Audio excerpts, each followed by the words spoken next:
আজকের রান্নায় মুগ ডাল চাল কুমড়োর ঘন্ট। মুগ ডালটাকে প্রথমে ভালো করে ভেজে নিয়ে তারপরে ধুয়ে নিয়েছি। চাল কুমড়োগুলোকে ভালো করে ছিঁড়ি করে কেটে রেখে ফোড়নে দিয়েছি জিরে, শুকনো লঙ্কা, তেজপাতা।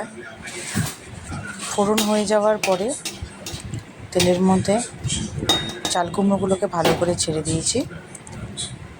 নুন দিয়ে দিয়েছি। চাল কুমড়ো এমনি হালকা হালকা মিষ্টি হয়, যে কারণে পরিমাণ মতো নুন একেবারেই দিয়ে তার মধ্যে হলুদ দিয়েছি। চাল কুমড়োগুলোর থেকে জল বেরিয়ে আসার পরে ঢাকনা চাপা দিয়ে সেই রান্নাটাকে করে বেশ খানিকটা নরম হয়ে যাওয়ার পর ভাজা মুগ ডালগুলোকে চাল কুমড়োর মধ্যে দিয়ে দিয়েছি। আর রান্নায় নুন হলুদের সাথে অল্প পরিমাণে জিরে গুঁড়ো দিয়েছি, তাতে রান্নার টেস্টটা আরও ভালো হয়।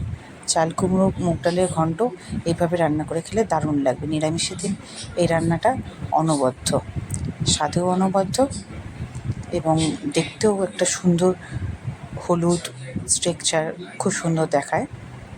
রান্নাটি অপূর্ব হয়েছিল।